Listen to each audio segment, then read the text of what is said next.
আগামী 4 থেকে 7 সেপ্টেম্বর মাসে পূর্বাঞ্চলীয় জাতীয় সিনিয়র ক্লাসিক্যাল পাওয়ার লিফটিং আসর অনুষ্ঠিত হবে ঝাড়খণ্ডের বোকারোতে। ছেলে মেয়ে উভয়ই এই আসরে যোগদান করবে। এখানে থাকবে 8টি গ্রুপ, ক্লাসিক ও ইকো। তাই এই আসরকে সামনে রেখে রবিবার এনএসআরসিসি পাওয়ার লিফটিং রাজ্যে দলের নির্বাচনী শিবির অনুষ্ঠিত হয়। শিবিরে সারা রাজ্য থেকে বালক বালিকা বিভাগে 40 থেকে 50 অংশগ্রহণ করেছে। এখানে 8 জন বালক ও 8 জন বালিকাকে বাছাই করে জাতীয় আসরে পাঠানো হবে। অনুষ্ঠানে উপস্থিত ছিলেন অল ত্রিপুরা পাওয়ার লিফটিং সেক্রেটারি রিঙ্কু দাস সহ অন্যান্যরা। পাওয়ার লিস্ট সেক্রেটারি আশা রাখে যে পাওয়ার লিফটিং আসরে বালক বালিকারা ঝাড়খণ্ড থেকে বিজয়ী হয়ে আসবে।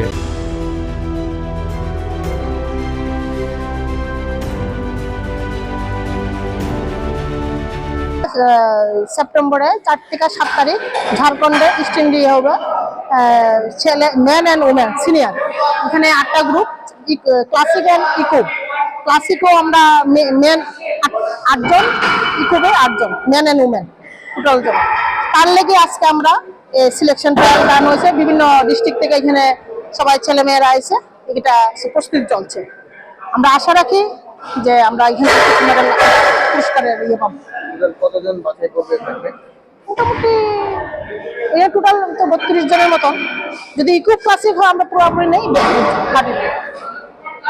তবে স্থান হচ্ছে কোথায় হচ্ছে? ঝাড়খণ্ডে 4 তারিখ থেকে 7 তারিখ সেপ্টেম্বর।